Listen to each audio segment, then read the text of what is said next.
नमस्कार, आपका स्वागत है पीके टाइम्स में। मैं हूं आपके साथ चैताली भाटी। बाड़मेर जिले की राजनीति में लंबे समय तक दो ही ध्रुव रहे, भाजपा और कांग्रेस।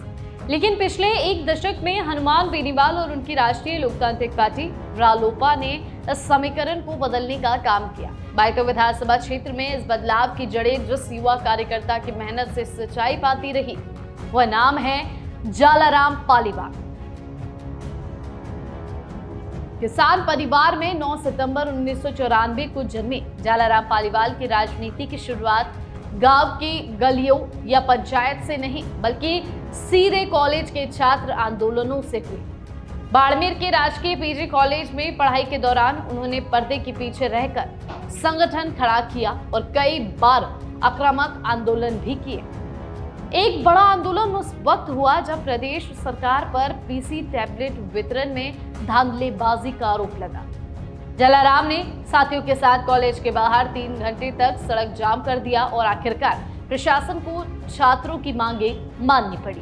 2012 में नागौर के खरनाल स्थित तेजादशमी मेले में उनकी पहली मुलाकात तत्कालीन खिवसर विधायक हनुमान बेनीवाल से हुई।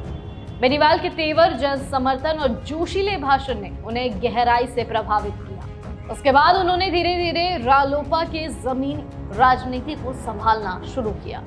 2014 में बाड़मेर टाउन हॉल में जाट समाज के एक बड़े कार्यक्रम की जिम्मेदारी उन्होंने गजेंद्र चौधरी के साथ मिलकर संभाली और हनुमान बेनीवाल को यहाँ मजबूत पकड़ दिलाई। 2015 से 2018 के बीच जालाराम पालीवाल ने बायतो विधानसभा क्षेत्र में तीसरे मोर्चे की नींव रखने में निर्णायक भूमिका निभाई। जब 2018 के विधानसभा चुनाव में उम्मीदवार बेनीवाल रालोपा के टिकट पर मैदान में उतरे और भाजपा को तीसरे स्थान पर धकेल दिया, तब यह साफ हो गया कि इलाके में हनुमान बेनीवाल और रालोपा का असर किसी सहयोग का नतीजा नहीं था, बल्कि यह जमीनी मेहनत का परिणाम था। दिलचस्प तथ्य यह है कि उम्मीदवार बेनीवाल इससे पहले पार्टी में सक्रिय भूमिका नहीं निभाते थे। उन्हें सीधे प्रत्याशी बनाया गया, लेकिन पर्दे के पीछे जालाराम जैसे कार्यकर्ताओं ने पूरी रणनीति और संगठन को मजबूती दी। 2018 में जब राष्ट्रीय लोकतांत्रिक पार्टी का औपचारिक गठन हुआ, उस वक्त बाड़मेर क्षेत्र में गजेंद्र चौधरी और जालाराम पालीवाल को हनुमान बेनीवाल का सबसे भरोसेमंद सिपह सालार माना जाता था। उसके बाद 2023 के चुनाव तक उन्होंने लगातार पार्टी को संभाले रखा और चुनावी मोर्चों पर सक्रिय भूमिका निभाई।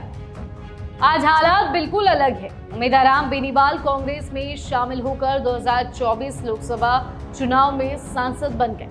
दलित नेता उदाराम मेघवाल अब पार्टी में नहीं है और अप्रत्यक्ष रूप से कांग्रेस को समर्थन करते हैं। सिवाना से प्रत्याशी रहे सत्ताराम देवासी भी अब भाजपा खेमे के नजदीक है।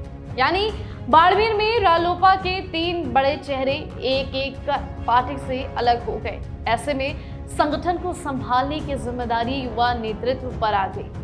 बायतो और आसपास के इलाके में अब रालोपा की कमान 3 चेहरों थान सिंह डोली, गजेंद्र चौधरी और जालाराम पालीवाल के हाथों में है। इनमें जालाराम अपनी सक्रियता, युवाओं में लोकप्रियता और संगठन कौशल के कारण बायतो विधानसभा क्षेत्र में मजबूत नजर आ रहे हैं। जालाराम खुद को आज भी हनुमान बेनीवाल का सिपाही और रालोपा का साधारण कार्यकर्ता मानते हैं, लेकिन राजनीति के जानकार मानते हैं कि परिस्थितियां उन्हें धीरे धीरे फ्रंट लाइन पर ला रही है।